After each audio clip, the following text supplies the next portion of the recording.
Bigyan na kita ng konti. Sige, konti lang po. Biglan lumipad. Sabi ko, ako po. Boss, anong problema niyan, boss? Ay, lakas ng alog ko.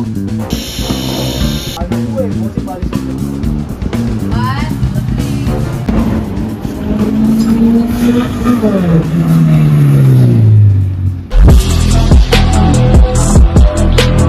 Alright, what's up sa inyo mga boss madam? At ngayong araw nga pala, ay pupunta nga pala ako ngayon sa Santo Tomas para ipagawa nga pala natin ang pang-ilalim ni Uno. So bago tayo pumunta kay Edgar Rubber Bushing doon sa may Santo Tomas, Batangas, ay dadaan nga pala muna tayo ng paggawa ng aircon dahil yun nga, di ko rin alam kung bakit gayon. Kailang paggawa na ako ng aircon ay sira pa din. Nagkakaproblema pa din yun nga si Uno ay walang aircon ngayon. Buti na lamang kamatay nakatint at hindi sobrang init. Bago tayo pumunta ng Santo Tomas ay dadalhin nga pala muna natin siya sa CL Auto Aircon at doon natin ipapacheck ulit.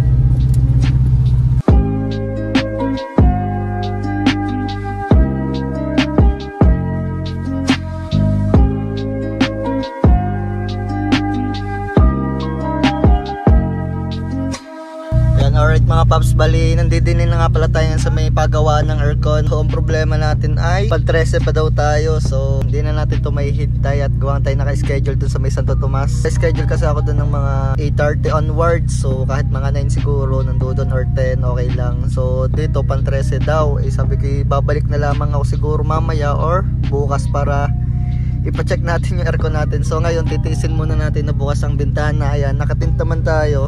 Pero ganun pa man ay sobrang init pa rin ito, lalo tirik na tirik ang araw ngayon. Ay di yun, titiisin muna natin yung init. Kumbagay para mapais lamang yung ano natin, yung pang ilalim. Di yun, babalitaan ko na lang kay mga paps pag nandoon na kami sa may Santo Tomas. Let's go!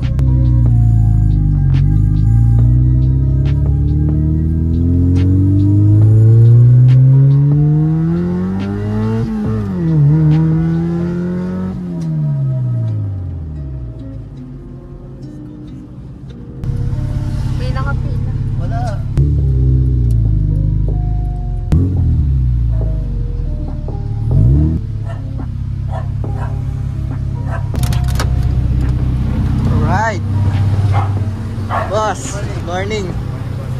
Boss, papacheck up ko muna. Gawa ng pangit na malakbo.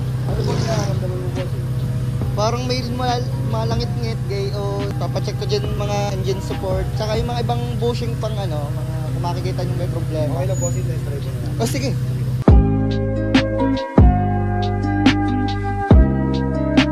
Boss, anong problema niyan, boss? Boss, lower arm suspension. Lower arm.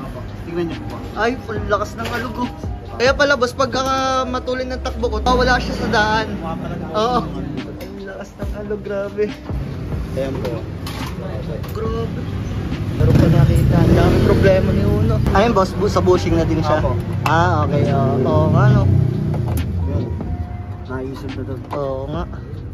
Ayan, alright mga paps, bali na-estimate na nga at yan. Papagawa na natin. Bali may ititira lang tayong mga support dito. Ito, katulad sa mga engine support. Ayan, ito. Kumbagay sa susunod na natin ipapagawa yan. Kumbagay utay-utay. Matatapos din yan. Utay-utay. Ayan. Parang bago ako mag-bossing eh, solid na yung yun na. mga pang-ilalim sa kamakina. Oo. Tsaka parang masarap malakbo din. Kanina, walang kasarap-sarap malakbo eh. Mamaya test drive natin. Oo, sige bossing. Para mawala yung mga langit. Sa support naman, next project natin. Ah, yun. Alright, ayan. Nga, binabaklas na nga ni na bossing. Dito sa kabila bali pinagtutulong-tulungan na nila.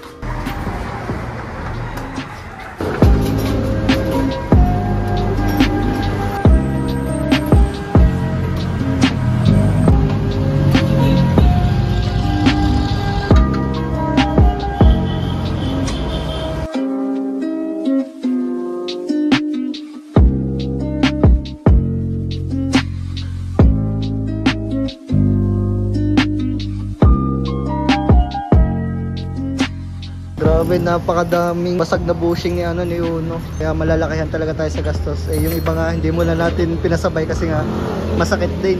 Bagay, tsaka na itong engine support dahil okay pa naman yon. Pero sa susunod natin balik dito ay ipapayos na din natin yung engine support. Kumbaga yung mga pang-ilalim talaga muna dito, yung mga uunahin muna. Tapos yung mga tie rod, siguro kay Kuya Benson ko na ipayos yung iba. Kasi nga masakit na nga sa bulsa dahil halos lahat ng bushing nga ipapalitan na. Tapos itong hose natin sa preno, tagas, papalitan na din natin to. Pero doon na kay Kuya Benson yan. Sira na boss. Oo, ano. Sa may suspension. Sa may suspension. Halos puro sira na talaga. Sa matambos na rin, sira na ng boss. So tagal na sa atin ni Uno, first time lang natin ipaayos yung mga bushing na ito.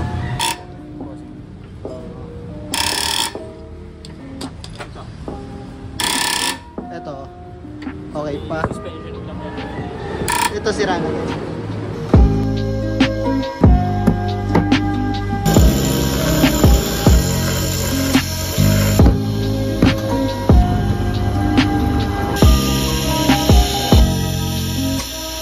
Bilis lang din pala gumawa dito. Mga gongo-gongo lang, boss. Bilis ah.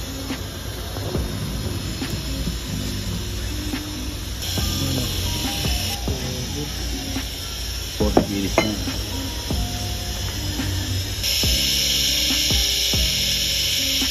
Alright mga paps, bali yan nga, sabi ko nga kanina, wala nga tayong aircon, edi yun, ipapasabay ko na nga rin pala yung aircon para tayo pa uwi, may aircon, gawa lang sobrang kita nyo naman singkarang init. Eh ngayon, dito sa shop na to, dito sa may Adka rubber bushing na to, may katabing nagkagawa ng aircon at yun nga si boss. Bali, papacheck na din natin, papayos na din natin para may aircon tayo pa uwi. Oh boss, nalamig talaga yan, nagtaka lang kami nun na ba't nawala ulit, kakaayos lang. Sabi ko ba singaw-singaw lang yan. Eh, yung gagawin ngayon dito mga paps ay ililik test. Talaga namang Uno, sobra ka nang maglambing. Lahat ng sinahod ko sa'yo lang mapupunta.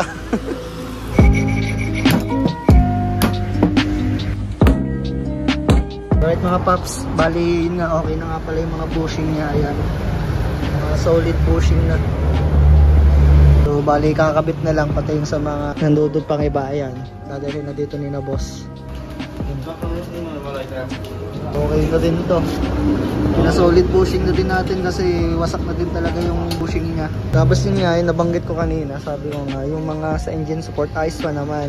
So gusto ko rin siyang ipa-solid bushing pero gusto ko na din mag-hashport. So sa mga meron dyang hashport na second hand lamang kahit walang bushing, benta nyo na sa akin ng mura lang, mura lang. Baka may natatambak kayo yung murang mga hashport para yun na lang ipapakabit ko dito kay Uno. Kaya. Pinabosing boss, wala yun, naubos na. Saan na lang? Sige boss, sige boss. Sorry, wala naubos na, papagawa pa. Oo boss, sobrang dami ng sira. Ay mga followers tayo dito. Nakita siguro yung post natin kaya pinuntahan tayo dito, nangihingi ng sticker.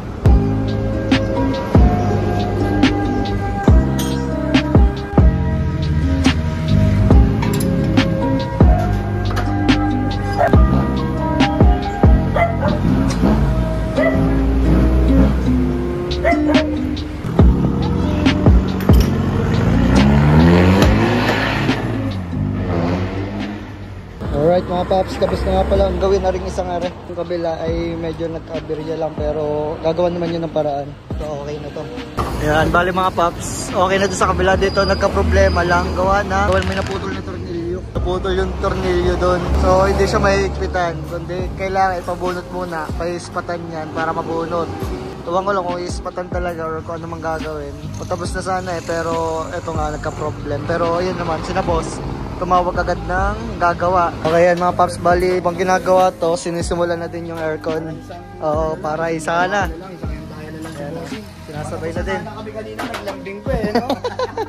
Naka-confine ka ngayon, nagtulong-tulungan na. Guys, bali nagka-problem pa sa kapila. Eh ngayon, okay naman, kumbaga ginawan din agad ng parang nila boss. So, yun nga, sinasabay din namin tong circle na para isahan na natin. So yun, nakagandaan dito sa Adka rubber bushing. Kahit magka-problema man doon sa naputol ng tornilyo nasa loob, tumawag agad sila ng rescue para matapos din agad si Uno. Grabe din nga ang gastos ngayon ngayon. Napabigla tayo doon, pero hindi pa yung tapos sa gawa nga. Sabi ko nga kanina doon sa vlog natin, hindi pa rin natin na patapos lahat ng mga bushing, gawa ng medyo malaki na magagastos natin. So pinaon na muna natin yung mismo nasa ilalim. At yung mga engine support nga pala, baka magpalit tayo ng hashport. So sa mga meron diyang hashport, ayan guys, sa mga meron diyang mga spend second hand, yung wala mga bushing, ibenta nyo na sa akin yan para mapalagyan natin ng bushing dito ka na bossing dito sa Edgar Rubber Bushing. Yan. Dito lang sa may Santo Tomas guys. So okay na naman lahat na nagiging sa ilalim. Bali ito na nga lang yung mga engine support dito. Sa may transmission support na tayo ng tawag. Dito lang ito. So yun guys, i-update ko na lang kayo mamaya pag natapos na. At yun nga, after na ito, pag nagawa tong aircon na to, tsaka natapos yung lahat na pang ilalim na to, testing namin yan, test drive namin yan. Alright guys, bali nilagyan na ng Freon.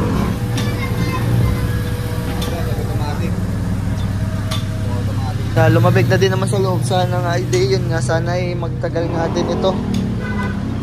Yan, malamig na naman. Eh, ang hiling natin, sana magtagal tong lamig na to. Saan pa natin ipapagawa dito, pa-upgrade natin tong condenser niya. Bali kailangan natin magpalong condenser na dahil nahihirapan nga yung ating aircon gawa na itong headers. Hindi naman ako maglagay ng thermal wrap gawa ng yun nga, magagato naman yung headers natin.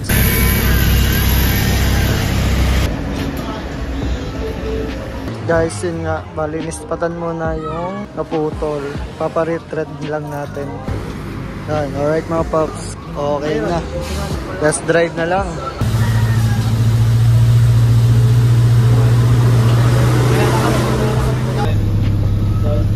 Dadalhin mo ba to?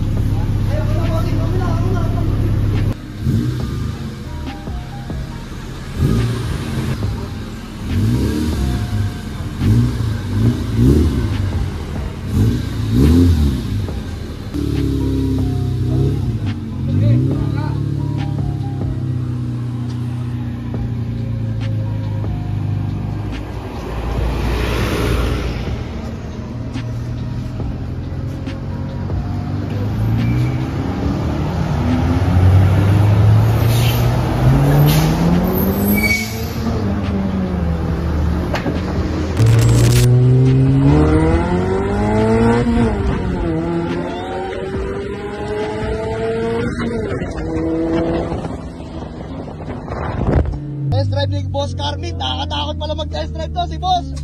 Ang tulen. Okay na. Ang tulen nito. Susunod pa namin project nito, mas matutulin pa to pag nasolid na namin yung engine support. Mas mayroon na siyang power. Mas mag-i-engage na siya. Ayun, pag nakabili na ng hotspot si Bossing, yan ang susunod namin project.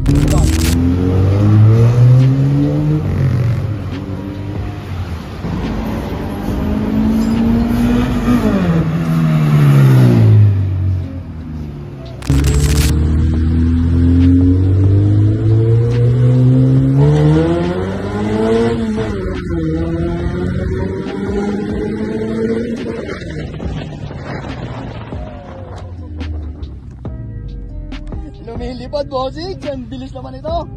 Partida, ano pa yan? May problema pa yan sa support, saka sa trolley support. Paano na lang kung solid pa yan? Ano na mangyayari sa atin nito? Baka malaglag na puso ko nito.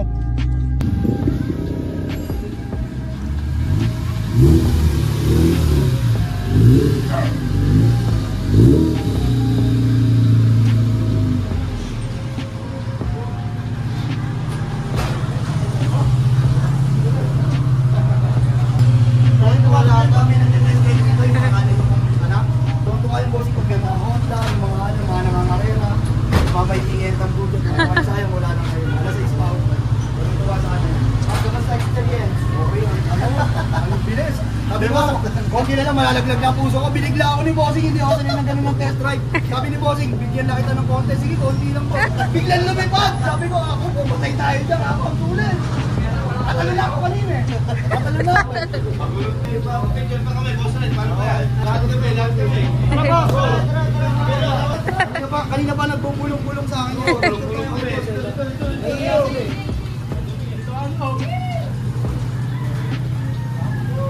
Boss, talaga boss, sumama ka na. Tama. Okay lang yan kahit madumi. Talagang tayo na. Okay lang yan, boss. 1, 2, 3. Okay na, okay na. Salamat. Siyempre. Uy! Makakalimutan! So yun, alright mga paps, tapos na nga palang gawin si Uno. Ayan. So, salamat sa mga tinapos ng video na to. At syempre, salamat ka na, boss. Ayan, boss. Thank you. Yan. Magpapagawa ng bushing dyan, eh. Ayan. Oo. Saka follow niyo yung page ni Bossing Carmen. Yan, thank you, boss. Ano, boss? Sakyan mo, boss. Sakto lang, boss. Pag nasa ulit yung engine support niya, mas lalong hindi na Oo, no, bossing no. Papaiwan yung puso. Hindi ako sanay. Ayun, syempre, maraming salamat talaga dito sa Edgar Rubber Bushing. Ayan. Dito na rin tatapos itong vlog na to. Kung bago ka pa lang sa aking YouTube channel, ay subscribe mo na yan. Click mo na rin yung notification bell para maging updated kayo sa mga susunod kong videos. I'm RJ Perez, owner and founder ng Carmen. Nagpapasalamat ako dahil tinapos itong vlog na to. See you next vlog. Peace!